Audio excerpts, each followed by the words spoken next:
country. We really need to start lobbying our TDs in this country and ask them why it is that they're after rolling out these 5G towers across Ireland since 2020, and ask them where they're planning on bringing this country, because there's too much documentation now to show where they're planning on bringing us with this digitalised health system that they're creating, and it's not for the betterment of the people. Now they're going to use it and try and tell you that these biosensors, that wearable devices, or implanting them into the body, are going to be good so they can monitor the patient and be able to send the data back to the doctor in real time, so the doctor can determine what the patient's needs are in real time. But what they don't tell these people is these biosensors are not, they're not 100% secure. They're not really good for the body either. And some of these sensors, sweat actually makes these sensors not work accurately. So they'll be reading wrong information and sending wrong data. And we all know sick people sweat, so it makes no sense to me. And these are just some of the issues that these have. And not only that, but like this data, it's not safe. I mean, these systems, Zigbee and M2M, they're not 100% secure. But yet the doctors all seem willing to work with them and use them. But what happens? What would happen if our health system got hacked and everybody that has these biosensors in our bodies would now be hackable? Like, people don't really understand the threat that this is bringing to the human body.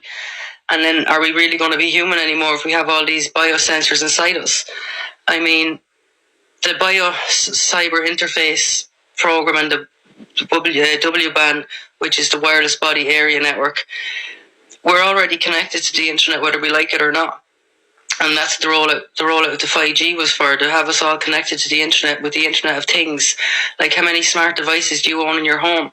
And they're all connected to the Internet of Things. And the WBAN, we don't need these to live. We don't need these to live as humans, but yet we're allowing these coming into our life because they're convenient. But we really have to ask the question, is convenience really worth it anymore when it's risking our health and it's risking our security and it's risking our freedom? Because these biosensors are going to be able to monitor us 24/7, and people don't understand this is all connected to the smart cities. Everything that these are doing is connected to the smart cities because they want to be able to create this world to be monitored 24/7 in real time, and it's all about data. I mean, folks, I really don't know what else to say to you except for you're going to have to start lobbying TDs and ask them why they think they have a right to do this to us, and why they think this is the best way for healthcare to go in this country. Not even healthcare, agriculture. Farmers are using biosensors on their food as well. They're using nanoparticles too. It's already in all these industries, and we didn't agree to it. Now, we know farmers did because they took the payments, and we see the health system are taking it too because it's more convenient, and they say it's for an aging population and it's going to be a better way to remotely treat people because these virtual hospitals are opening. And they want to keep people at home to reduce traffic and carbon emissions and all that, because everything these parasites do is absolutely connected to where they want to bring this world, where we're all connected, we're all one, and we're all one, and we're all underneath the one world government, and we're all living by their rules, or we're going to be switched off and switched out with our society. And that's exactly what can happen with these biosensors as well. That there's an on switch and an off switch. Whether, I know people probably think I'm crazy now when I say this, but it's actually true. And the documents are all there to show just how much control they have once these are placed into our bodies. And so many people are wearing these devices already as it stands, and they haven't even really implemented it yet. So ask yourselves how far it's going to go, and how much are you going to allow it to go? Is this really the life you want for your children? Because this is what this is where we're walking them into if we don't stand up and say no to this now.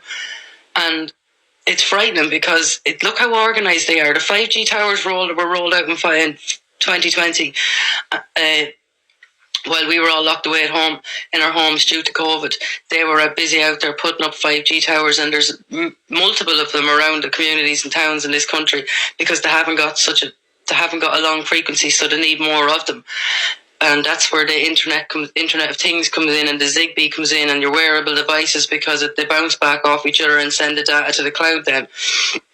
This is extremely well organised, but it's about control And we have to ask ourselves, do we really want them to have this control over us? Because I know myself, I'm a child of God. I don't want any of these devices and stuff near me. I want to live as a human, as God intended. And when my time is up, my time is up. I don't need to be controlled or be monitored 24/7.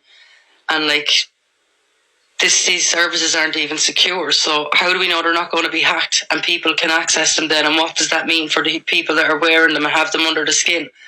We have to ask these questions because they're not giving us the answers in these documents. They put the question out there, all right, but they don't come back with an answer.